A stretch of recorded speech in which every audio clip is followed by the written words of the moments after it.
Maldiciones, esoterismo, leyenda negra, un cruel apodo, pupas y su origen. ¿Qué le pasa al Atlético de Madrid cuando juega en Europa y sobre todo contra sus vecinos del Real Madrid? Hoy en mi canal de YouTube, suscríbanse, denle like y mientras comenzamos, voy sosteniendo este libro de la biblioteca. Ahora les cuento por qué. Arrancamos.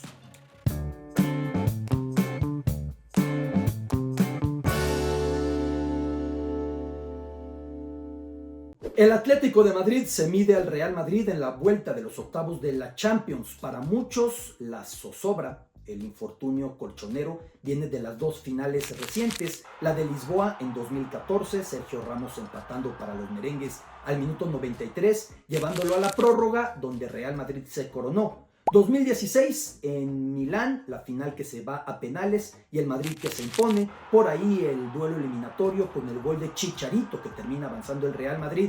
Sin embargo, esta historia de maldición tiene otras dos fechas muy relevantes. 1959, 1974. 1959, semifinal de la entonces llamada Copa de Clubes Campeones de Europa, lo que es ahora la Champions. El Madrid ganó la ida 2-1. Babá, aquel gran futbolista brasileño, campeón del mundo en 58, en 62, que luego vendría a la América de México. Babá tuvo un penal para el Atlético que hubiera sido el empate y lo falló. Vino el cotejo de vuelta en el que el Atlético ganó 1-0. No imperaba el criterio de gol de visitante, tampoco irse a penales, con lo cual tuvo que realizarse un cotejo de desempate en la Romareda, en Zaragoza, partido en el que el Atlético falló muchísimo y el Madrid se impuso. Regresamos a la leyenda. Se cuenta que al medio tiempo los jugadores del Atlético de Madrid tomaron un té que los disminuyó. Una versión del todo falsa. Futbolistas de aquel equipo decían, ni siquiera tomábamos té en el medio tiempo como para que eso sucediera. La realidad es que el Atlético ya empezaba a buscar justificaciones o razones en el más allá para explicarse la desgracia. Pasarían muchos años, hasta 1974, cuando el Atlético se enfrentó al Bayern Múnich en la final de Copa de Clubes Campeones de Europa. Y el Atlético llega a la final contra el Bayern de Beckenbauer, Uli Hoeneß, de Gerd Müller, de Sepp Maier.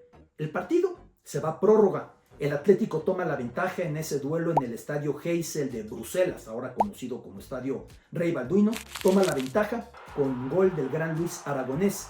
A falta de pocos segundos para el final, cuando se daba por hecho la coronación colchonera, el más limitado de los futbolistas del Bayern, Hans-Jörg Schwarzenbeck, un muchacho corpulento, defensivo, ríspido, tira a la desesperada, el balón hace un extraño y se mete. Recuerdo haberme encontrado con Schwarzenbeck cuando viví en Múnich, que fui a hacerle un reportaje.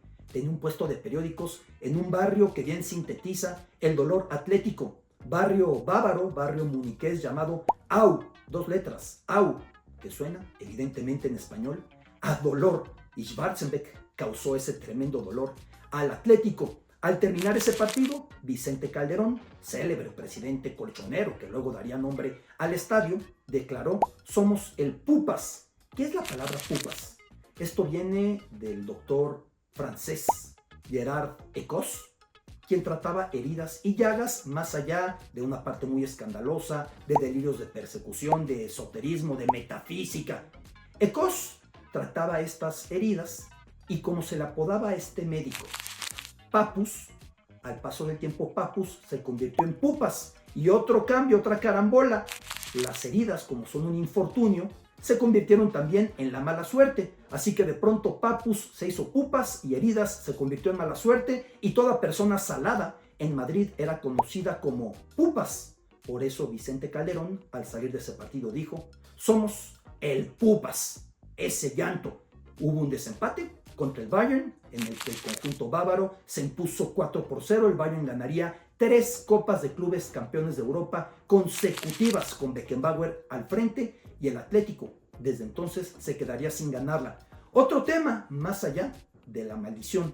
En este libro que ya tomábamos antes, de tanto que lo he releído ya un poco roto, desgastado el forro, Javier Marías, que ya murió y que tenía que haber ganado un Nobel de Literatura, me parece que de los escritores más maravillosos en español de nuestros tiempos, era un gran aficionado madridista. Y en este libro asegura que la relación franquista respecto al Real Madrid de inicio era respecto al Atlético.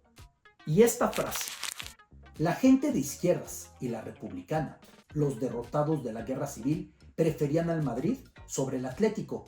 El Madrid llevaba en su nombre el de la ciudad asediada y bombardeada, mientras que el Atlético Aviación, como se llamaba en esos momentos el Atleti, era el equipo de los pilotos franquistas, justamente los que se habían dedicado a bombardear la capital con saña.